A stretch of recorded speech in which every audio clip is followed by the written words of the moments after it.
Hoje é quinta-feira, eu tenho aula no doutorado e eu queria tentar mostrar para vocês como é mais ou menos esse dia, como é essa rotina fazendo doutorado. Eu já comentei em outro vídeo que eu faço doutorado em letras, em estudos linguísticos, mas eu também sou muito fã de estudos literários, então é sempre uma questão para mim. Esse é o meu primeiro ano do doutorado, é o meu primeiro semestre no doutorado. A princípio eu teria aula tanto na terça-feira como na terça-feira somente no período da noite e na quinta-feira o dia todo. Mas agora eu só vou ter aula quinta-feira à tarde. E parece pouca coisa, né, quando eu falo que são 2 dias de aula, mas a carga horária do doutorado é um pouco diferente da carga horária da graduação. Então, por exemplo, na graduação, as aulas elas tinham uma duração de 2 horas, né? A gente tinha ali umas 5, 6 matérias de 2 horas. No doutorado, as disciplinas podem chegar a uma única disciplina a 4 horas. Então, a minha disciplina de hoje, se eu não me engano, são 3 horas e 40 de aula. Então, é uma carga horária um pouco mais puxada para uma única disciplina, justamente para que a gente tenha ali um tempo de dedicação maior. Então, hoje eu tenho aula no doutorado. Hoje a minha aula é de escritas do eu, né? A gente pensando o ensaio na América Latina. Eu comentei em outro vídeo que essa é uma disciplina que eu tô fazendo na UERJ. Eu não sou aluna da UERJ, mas no doutorado, no mestrado também, na graduação também, a gente pode escolher algumas disciplinas eletivas, e essa foi a disciplina que eu escolhi essa foi a disciplina que eu escolhi cursar no doutorado como uma das minhas eletivas. Porque, como eu falei, eu sou de estudos linguísticos, mas eu gosto muito também de literatura. E essa foi uma disciplina que me interessou muito e é a disciplina que eu tenho hoje. Vou tentar mostrar um pouco sobre isso antes da aula. Hoje eu tenho que fazer a leitura de um texto, porque eu acabei não conseguindo ler o texto para a aula de hoje ainda, e eu vou fazer isso agora de manhã. Quinta-feira é um dia que eu fico mais tranquila em relação ao trabalho, justamente porque eu avisei sobre o doutorado, então eu consigo agora de manhã me dedicar a isso. Mas, para além do doutorado, uma coisa que eu tenho tentado fazer todo dia de manhã é separar 30 minutos de leitura. A leitura para mim, ela vem muito de um lugar que eu sinto que ela me ajuda a me autorregular. Eu percebo que se eu tô mais ansiosa, eu vou usar muito mais o meu celular, eu vou passar muito mais tempo deitada, ociosa, remoendo ali as coisas que me deixam ansiosa. E eu sinto que a literatura, ela me ajuda a voltar para esse lugar que não é o lugar da ansiedade. Então, desde o início dessa semana, eu tenho tentado separar 30 minutos todo dia de manhã para ler, como uma forma de me ajudar nesse processo de autorregulação. Eu tava lendo Os Abismos, da Pilar Quintana, mas eu já terminei, e ontem eu comecei esse livro aqui, da Gisele Pelicot, Um Hino à Vida, A Vergonha Precisa Mudar de Lado. Não sei se vocês viram esse caso, né, mas é uma história real de uma mulher que ela descobriu ao longo de muito tempo. Ela foi violada pelo marido e ela não fazia ideia que isso tinha acontecido.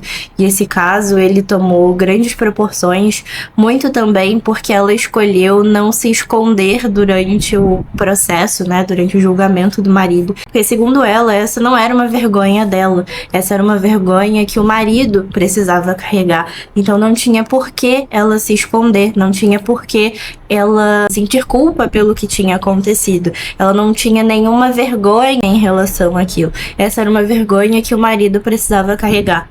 Então eu tô bem no início, tô na página 32 e eu quero ler agora esse livro por 30 minutos e depois eu vou começar a fazer as coisas do doutorado. É isso. Tchau, tchau. Gente, eu fiquei com muita cara de sono nesse vídeo. Eu realmente tô com sono.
terminei a leitura do texto, mas eu tenho mais algumas outras coisas para fazer em relação ao doutorado.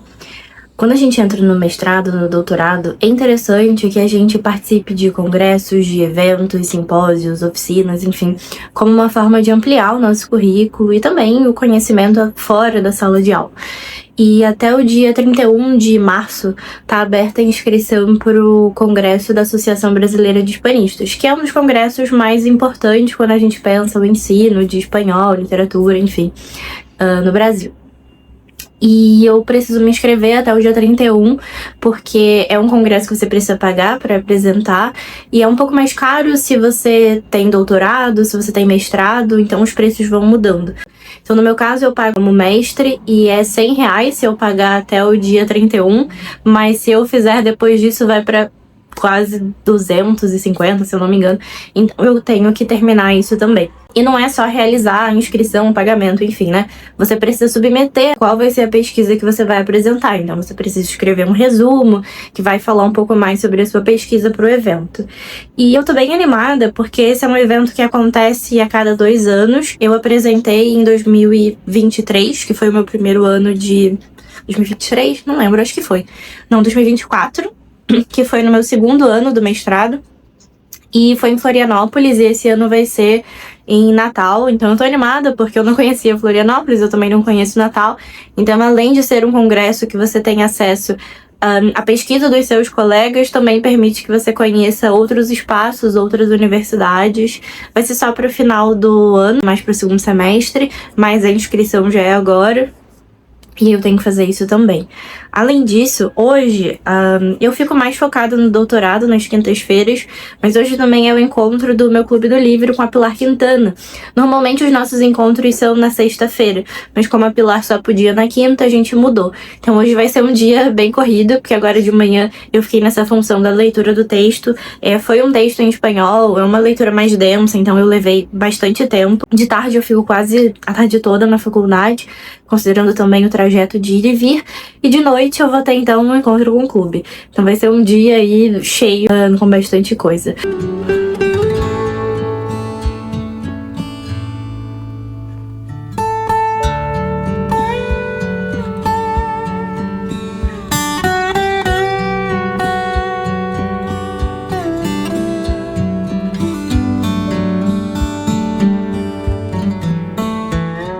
Não tem nada a ver com rotina acadêmica, doutorado nem nada, mas eu lavei o meu cabelo e eu tô achando que ele tá bonito.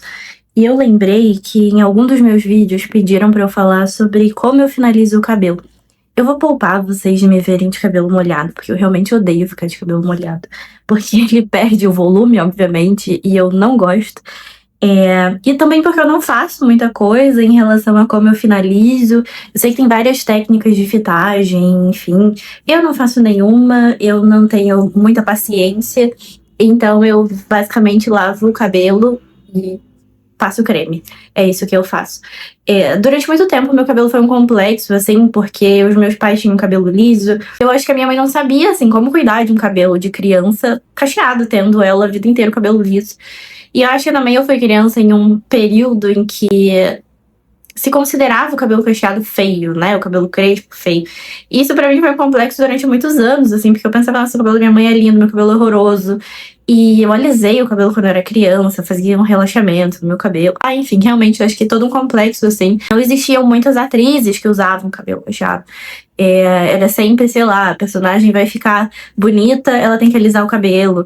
Então, assim, eu lembro que quando eu era criança, isso era todo um complexo, realmente, pra mim. Foi uma questão, assim, eu me sentia feia, horrorosa, xoxa, em muitos momentos quando eu era criança. Eu sempre tive muito cabelo, então eu lembro também quando eu ia fazer um relaxamento, ninguém queria fazer o meu cabelo, porque era tipo, ela tem muito cabelo, vai durar horrores, e eu ficava, tá bom.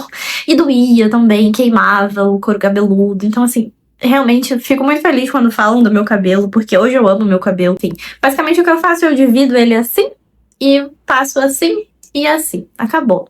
Mas eu acho que os produtos que eu uso talvez façam alguma diferença. Existem muitos produtos, mas eu acho que produtos voltados para cabelo cacheado são poucos que realmente são bons, assim, na minha opinião, né? Mas posso estar falando besteira também. Então, assim, durante muitos anos eu tentei achar bons produtos e eu sinto que agora eu realmente encontrei produtos que eu gosto e que eu sinto que deixam o meu cabelo bonito. Shampoo e condicionador eu uso meio que qualquer um, mas eu procuro usar shampoos com baixo sulfato, porque o meu cabelo já é um cabelo seco, então eu prefiro não agredir muito em relação a isso.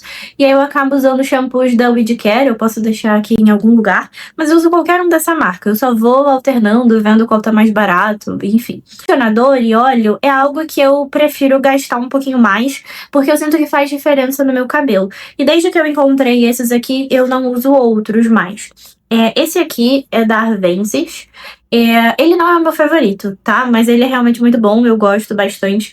Eu uso ele quando eu tô com preguiça, assim, porque ele tem uma textura mais fluida, mais leve, e eu sinto que eu posso meio que botar de qualquer jeito ali no cabelo que vai ficar bom. Eu gosto bastante, mas não é o meu favorito. Ele é mais quando eu tô com pressa, quando eu não tô afim. Eu quase nunca estou afim, pra ser sincera. Mas nisso de me demorar ali pra pentear cabelo, né? Mas eu sinto que qualquer quantidade que eu colocar vai dar certo. Também tem isso, não pode passar creme demais ou creme demais. Eu sinto que esse aqui sempre vai dar certo. E ele tem um cheiro muito bom. Mas o que eu mais gosto é esse aqui, é esse da Be Strong. Esse quem me mostrou foi a minha cabeleireira. Ela usa esse no salão.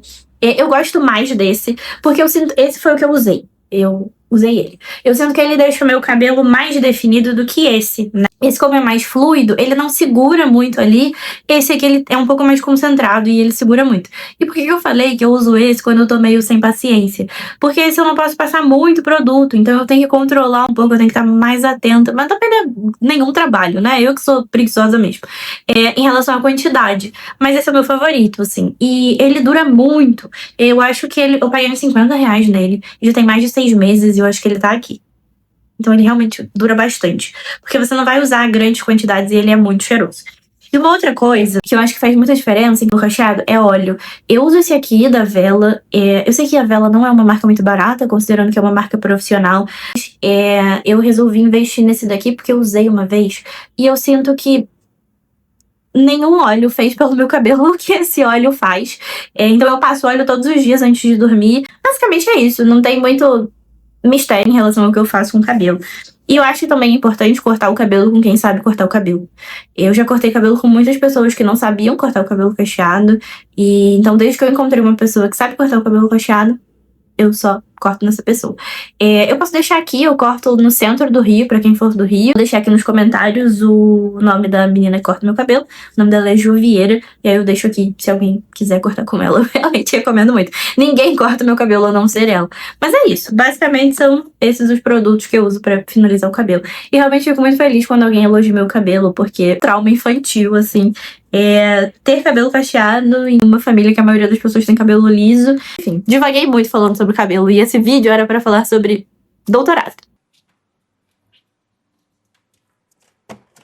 Queria aproveitar enquanto eu esquento a minha comida pra falar um pouco sobre a leitura do texto. Vamos lá. Eu confesso que eu tô achando as leituras bem difíceis. Não sei se difíceis é a palavra que eu quero, mas densas. Talvez pelo fato de que eu estou cursando uma disciplina que é um pouco fora da minha área.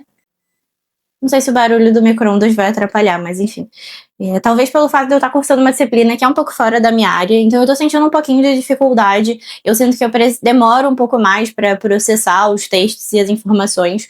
E se eu entendi o texto que eu li agora, ele vai falar um pouco sobre como na modernidade o eu, ele é então muito mais central na forma como a gente entende a cultura, a vida, a história. Eu acho que a gente pode pensar então nos exemplos mais presentes que a gente tem, como a Annie Ernaux, o Edouard Louis, talvez a Gisele Pelicot agora também.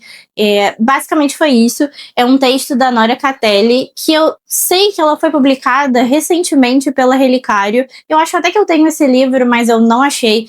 Eu tô para organizar as minhas estantes, porque eu cheguei num nível que eu não encontro mais nada que eu quero e eu preciso fazer isso urgentemente.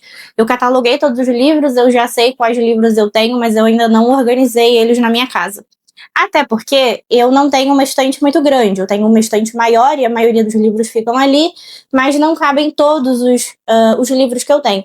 Então, muitos livros ficam espalhados pela casa, não encontrei. Mas eu acho também que esse texto que eu li hoje, que é Na Era da Intimidade, eu acho que ele não foi traduzido para o português. Então, assim, fica a recomendação do livro da Nora Catelli, publicado pela Relicário, mas esse texto em si não tá nele. Vou falar também sobre outras leituras que a gente vai fazer nessa disciplina do doutorado. Porque essa primeira parte a gente está trabalhando mais a teoria, depois a gente vai fazer algumas outras leituras. Queria começar indicando Eu Escreve. Esse livro ele foi publicado pela Record no ano passado. Eu comentei que essa disciplina eu peguei principalmente pela Ieda Magri, que é uma das autoras que participa aqui desse livro. E a gente tem vários autores aqui, né? A gente tem a Mara Moira, a gente tem Bianca Santana, a Bruna Mitrana, Felipe Charbel, a gente tem a Natália Timmerman também. Enfim, então é um livro que vai trabalhar bastante essa questão das escritas sobre o eu, né? As escritas de si. Então fica como recomendação. Não li todos os textos que estão aqui, mas li alguns e gostei muito, então fica como recomendação. Esse em si a gente não vai trabalhar na disciplina, mas como a professora é uma das organizadoras do livro, eu acho que vale a pena. Na verdade, ela não é uma das organizadoras, é organizado pela Gabriela Aguirre e Natália Timmerman, mas a Ieda tem um texto nesse livro. Agora sim, pensando leituras que a gente vai fazer nessa disciplina, são 3 livros, 2 deles publicados pelo Relicário. O primeiro é esse aqui, Coisas Presentes Demais. É um livro que a narradora vai falar sobre a sua avó, a relação também com a mãe, considerando a relação dela com a avó e a relação da avó com a mãe, e a avó sendo também uma pessoa com Alzheimer. Outro livro que a gente vai ler nessa disciplina é Os Sinais de Nós, da Lina Meruane. Provavelmente vocês já conhecem a Lina Meruane por Tornar-se Palestina, eu acho que é o livro dela mais famoso aqui no Brasil. E esse, se eu não me engano, foi publicado no ano passado. Ele é curtinho, tem 67 páginas, essa vai ser uma das leituras. Esse daqui, é um livro de memórias da Lina Meruane. Lina Meruane, que é uma escritora chilena, então esse é um livro em que essas memórias vão perpassar também a ditadura, o golpe militar, Pinochet, Salvador Allende, enfim.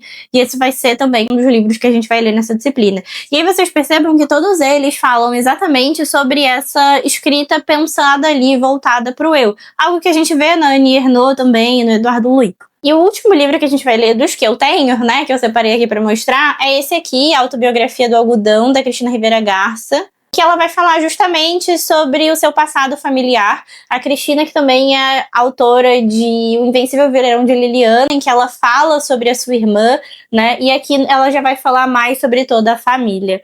Então, a princípio, essas são as leituras que eu pensei em comentar. Eu tô muito animada, não li nenhum desses 3 livros ainda. São livros que eu quero muito ler, então acho que vai ser interessante ler coletivamente dentro desse espaço da disciplina. Mas confesso que tá sendo bem desafiador, considerando que é bem fora, assim, do que eu tô acostumada a pesquisar. Às vezes, eu falei em um vídeo, né, que a gente não tem ali que ficar se comparando, e obviamente não tem, mas às vezes a gente fica, meu Deus, será que eu tô entendendo? Será que só eu não tô entendendo aqui, né? Será que eu alcancei o raciocínio? Mas no geral eu tô gostando muito, é ainda o meu primeiro mês, tem muita coisa ainda pela frente. Como eu falei, a gente tá na parte teórica e depois só a gente vai entrar nessas disciplinas. E é isso, eu vou almoçar, daqui a pouco eu tenho que sair pra ir pra aula e minha comida, e vou levar vocês comigo.